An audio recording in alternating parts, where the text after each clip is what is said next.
తెలుగు రాష్ట్రాల్లో అతిపెద్ద lift manufacturer lifts ట్రై.com dealership కూడా ఇవ్వబడును. వేసవి వస్తుందంటే చాలు నిమ్మకాయలు, కొబ్బరి బొండాలు, చెరుకు రస్తాలు ఇలాంటి పానీయాలకి కాదు బీర్లకు కూడా ఎక్కువ డిమాండే రానుంది. మండే ఎండల్లో చల్లని బీరును అమృతంలా భావిస్తారు మద్యం ప్రియులు.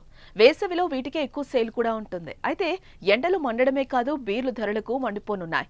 బీర్ లవర్స్ కు తెలంగాణ సర్కార్ షాక్ ఇచ్చింది.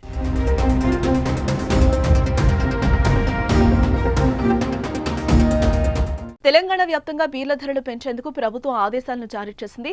ఒక్కో బీరుపై 15% పెంచింది. జస్టిస్ జైష్వాల్ కమిటీకి అనుగుణంగా ధరలను ప్రభుత్వం సవరించింది. ప్రస్తుతం ఉన్న ఎంఆర్పీపై 15% మేర పెంచి బీర్లను విక్రయిస్తారు. పెంచిన బీర్ల ధరలు మంగళవారం నుంచి అమల్లోకి వచ్చాయి. కింగ్ఫిషర్ లైట్ బీర్ ధర ప్రస్తుతం ఉన్న ₹150 నుంచి ₹180కి పెరిగే అవకాశం ఉంది. ఇటు మరోవైపు కింగ్ఫిషర్ స్ట్రాంగ్ బీర్ ప్రస్తుతం ఉన్న ₹160 నుంచి ₹190కి పెరగనుంది. కింగ్ఫిషర్ ఆల్చా, Budweiser, Tuborg, Carlsberg, Heineken, Miller, Haywards 5000, Royal Challenge లాంటి అన్ని బీర్ల ధరలు 15% పెరగనున్నాయి.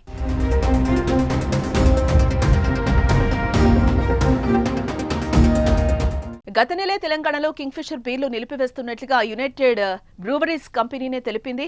పెండింగ్ బిల్లులు చెల్లించకపోవడం, గత కొన్నేళ్లుగా బీర్ల ధరలు పెంచకపోవడంతో రాష్ట్రంలో బీర్లను అమ్మలేమని పేర్కొంది. దీంతో మందుబాబులు ఆందోళన చెందారు. కానీ ప్రభుత్వం రంగంలోకి దిగి యునైటెడ్ బ్రూవరీస్ సంస్థతో కీలక చర్చలు జరిపి సమస్యను పరిష్కరించింది. ఆ చర్చలు సఫలం కావడంతో రాష్ట్రానికి కింగ్ఫిషర్లు బీర్లు సరఫరా ప్రారంభమైంది.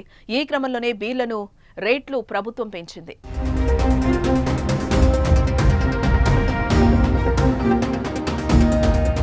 పెరిగిన బీర్ల రేట్లతో మందుబాబులకు షాక్ తగిలినట్లయింది. వారిపై భారీగా అదనపు భారం పడనుంది. అటు ప్రభుత్వానికి మాత్రం లాభం చేకూరనుంది. వేసవిలో ఎక్కువ బీర్ కేసులే అమ్ముడవుతాయి. ఈ నేపథ్యంలో పెరిగిన ధరల కారణంగా అధిక ఆదాయం రానుంది ప్రభుత్వానికి.